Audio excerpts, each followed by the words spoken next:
Christopher Columbus.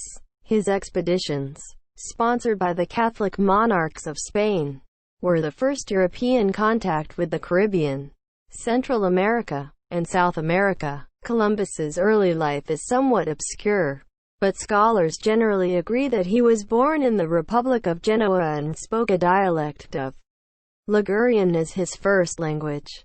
He went to sea at a young age and traveled widely, as far north as the British Isles, and possibly Iceland, and as far south as what is now Ghana. He married Portuguese noblewoman Filipa Manas Perestrelo and was based in Lisbon for several years, but later took a Castilian mistress. He had one son with each woman. Though largely self-educated, Columbus was widely read in geography, astronomy, and history. He formulated a plan to seek a western sea passage to the East Indies, hoping to profit from the lucrative spice trade. Following persistent lobbying, Queen Isabella I and King Ferdinand II agreed to sponsor a journey west in the name of the Crown of Castile. Columbus left Castile in August 1492 with 3 ships, and after a stopover in the Canary Islands made landfall in the Americas on the 12th of October, later celebrated as Columbus Day.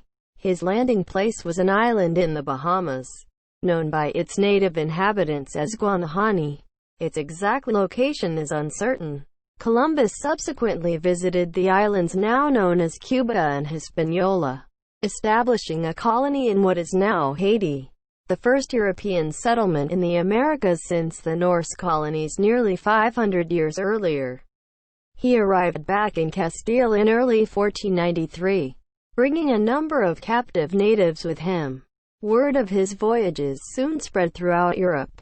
Columbus made 3 further voyages to the New World, exploring the Lesser Antilles in 1493, Trinidad and the northern coast of South America in 1498, and the eastern coast of Central America in 1502. Many of the names he gave to geographical features, particularly islands, are still in use. He continued to seek a passage to the East Indies, and the extent to which he was aware that the Americas were a wholly separate landmass is uncertain. He never clearly renounced his belief that he had reached the Far East and gave the name indios, Indians, to the indigenous peoples he encountered.